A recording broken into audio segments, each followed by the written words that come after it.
Hey guys, good morning. Ako yung magluluto ng fish. So, syempre, gasa natin. Naugasan ko na siya. Yan. Pero, bababad natin siya sa ano. So, yan.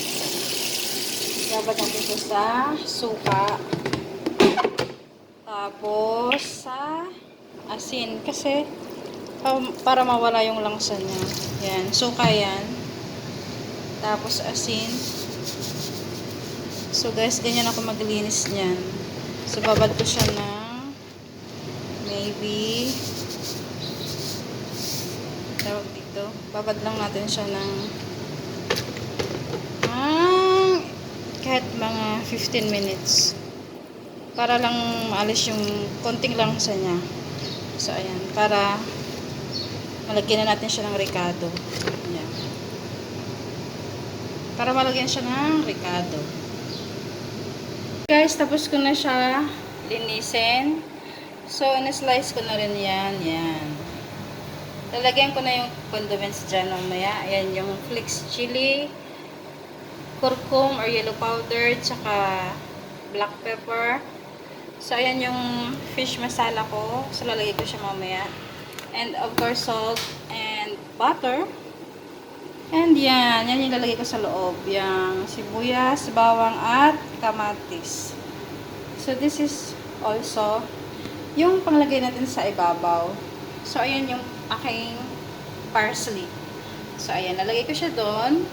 Tapos, lalagyan na natin siya sa oven. So, ayan siya lahat. So, ayan siya sa lahat. Sana masarap siya. So, ayan. Ang gagawin ko dyan, i-ano ko siya. Ilalagay dito sa balat niya. Tawag doon, lalagay siya dito. Yun, alam mo na yun. Alam nyo na yun. So, hindi ko siya kayang gawin kasi ako mag-isa lang. Kaya mamaya, see you. Lalagay ko lang siya dito. Haplos-haplosin ko na lang siya dito. Lalagay ko siya dyan. I-mix ko to. Mix ko yan. Yan. Tapos, ilalagay ko siya doon sa kanyang balat hanggang sa loob. Tapos, ipapasok ko na rin to. Ito, sa loob ng isda. Yan. Ito. Yan. Tapos mamaya, lagyan natin to. Okay?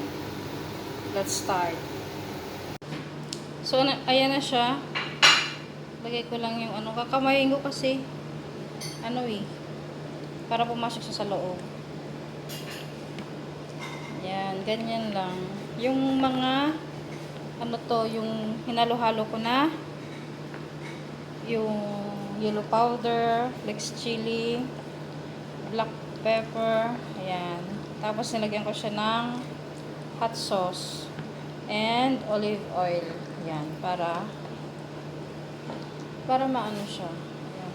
Parang kung klaseng ayan, hanggang sa loob.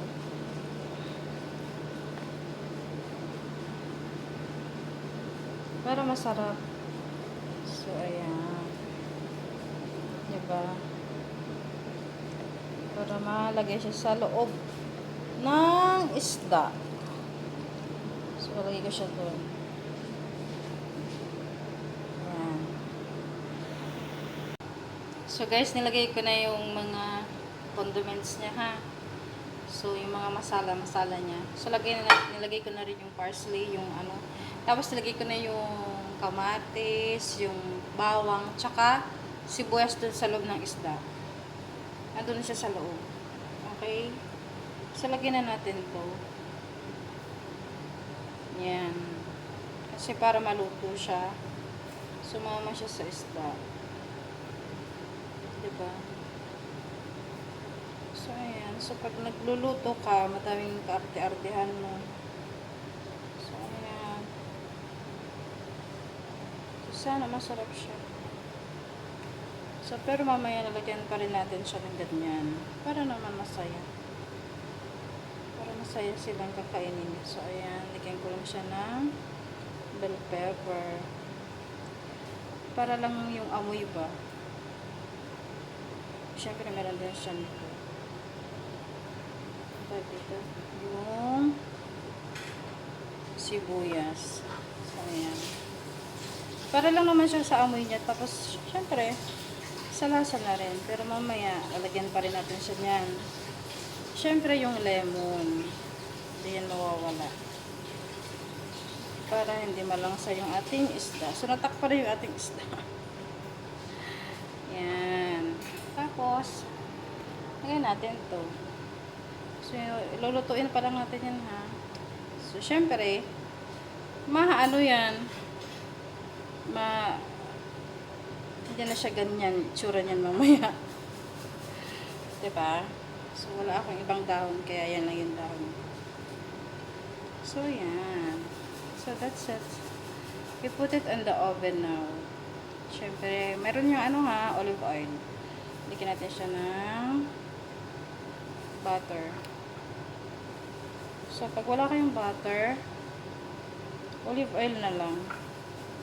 It's optional. If you want it, put it. If you have it, so put it. Much better. And of course, yung olive oil natin, huwag natin kakalimutan kasi baka matutong yung isda natin. Kunti lang kasi meron na tayong butter. Kasi yung butter, it's the same as an oil. So, ayan, i-cover natin siya with cling film and put it in the oven. Ayan siya, niluluto pa natin. So, iti-try natin siya. So, ayan na siya, yung ating isda. Ayan, finish. So, ayan. Yummy, yummy.